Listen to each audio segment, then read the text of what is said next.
में फैसला हुआ था, खड़ाऊं भरत जी को मिले थे। उसके पहले की 3 सब ऐसे क्या हो गई थी, खारिज, बस बैठते थे मीटिंग और फिर ईटिंग जय सिया राम। लास्ट वाली बैठक में, मैंने चौथी बैठक में खड़ाऊं मिले भरत जी को, तो 2 बैठकें बीत गई, कोई फैसला नहीं हो पाया।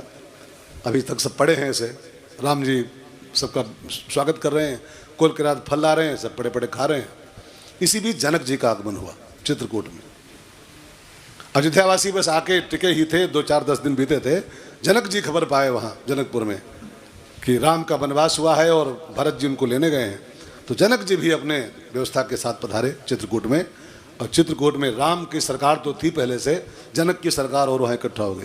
2 सरकारों का मिलन हुआ, 2 सरकारों का, मतलब जनकपुर की सरकार जनक जी, अयोध्या की सरकार राम जी या भरत जी, दोनों सरकार में ही है ना। 2 सरकारों का मिलन चित्रकूट में हुआ। और आपको शायद जानकारी है कि नहीं है, चित्रकूट में आज भी 2 सरकारों का मिलन होता है, आज भी 2 सरकारें मिलती हैं वहां पर। चित्रकूट आप में से कोई गया है?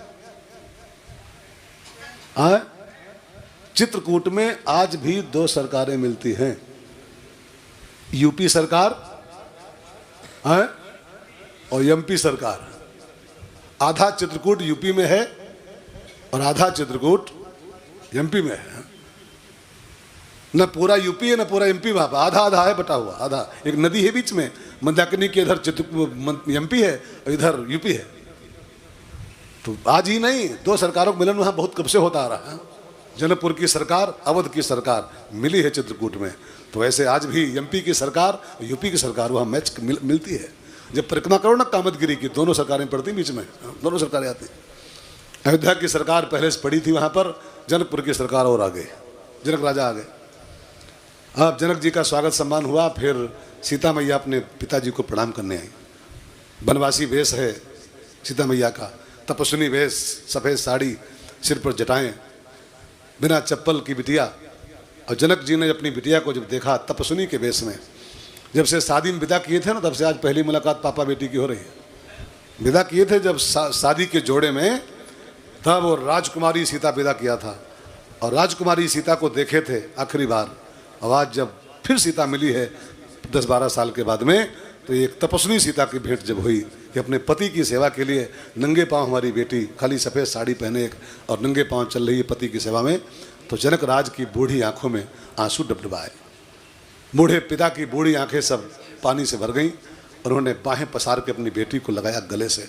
और जानते हैं क्या बोले जनक जी? एक बड़ी बढ़िया बात बोले हैं, पुत्री, बेटी, पुत्री पवित्र किए कुल दो, पुत्री पवित्र किए कुल दो, सुजसु धवल जग कह सबको,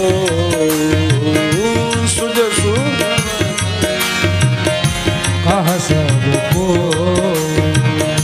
तापस बेस जनक सिय देखी, तापस बेस जनक सिय देखी, भयाउ प्रेम परि तोष विषेखी, भयाउ प्रेम परि तोष विषेखी, पुत्री पवित्र किए कुल दो,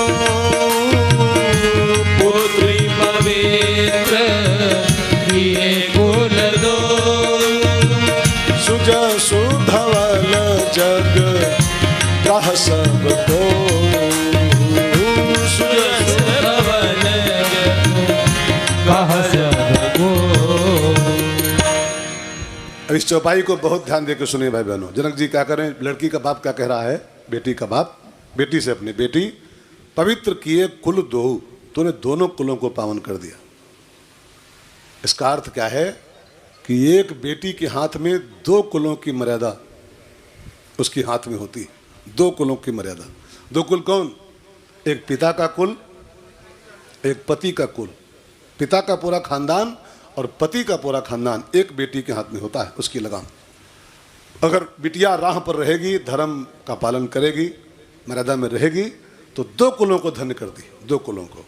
अब बेटी जब कहीं रास्ता भटकती है, रास्ता जब उसका गंदा होता है ना, आचरण गंदा होता है, व्यवहार गंदा होता है, तो फिर 2 कुलों को डुबाती भी है।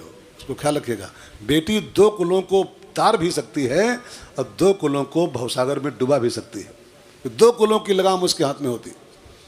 इसलिए हमारे यहाँ लड़कियों पर बहुत ध्यान देने की बात कही गई। ध्यान देने की बात मतलब लड़कियों को बहुत संभल के चलने की बात कही गई। उनका एक गंदा कदम, उनका एक असत व्यवहार, उनकी एक अमर्यादा 2 खानदानों की बंटाधार करती है। एक लड़की अगर एक स्त्री कोई गंदा काम करे, गड़बड़ काम करे, तो 2 कुलों की नाक कटती उसमें। अरे उनकी बहू, अरे उनकी बिटिया, है ना, उनकी बहू, उनकी बिटिया। जब कोई गलत कदम उठाती है, अरे उनकी बहू, देखा आपने, उनकी बहू, मैंने ससुर खानदान पूरा गया गड्ढे में, और उनकी बिटिया, पिता भी गया जहन्नुम में। हाँ, तो एक बिटिया के हाथ में 2 खानदानों की पतवार होती है। जरा चूकी तो 2 खानदानों की मिट्टी पलित कर देंगे। और जरा संभल के जी, सीता मैया की तरह। देखो एक बाप बोल रहा अपनी बेटी के सामने, पुत्री पवित्र किए कुल 2, तूने 2 खानदानों को पवन कर दिया। तूने अपने नारी धर्म का पालन किया है। अपने पति की सेवा के लिए तो जंगल में वनवासी बन के घूम रही है, अपने पति की सेवा के लिए तूने 2 खानदानों को पार कर दिया। सो भाई बहनों, सीता और जनक का मिलन हुआ। उसके बाद कई सभाएं हुई, 2-3 सभाएं हुई। कोई फैसला हो नहीं पाया, खाली बस सभा हो और सभा में कोई निर्णय नहीं हो पाया।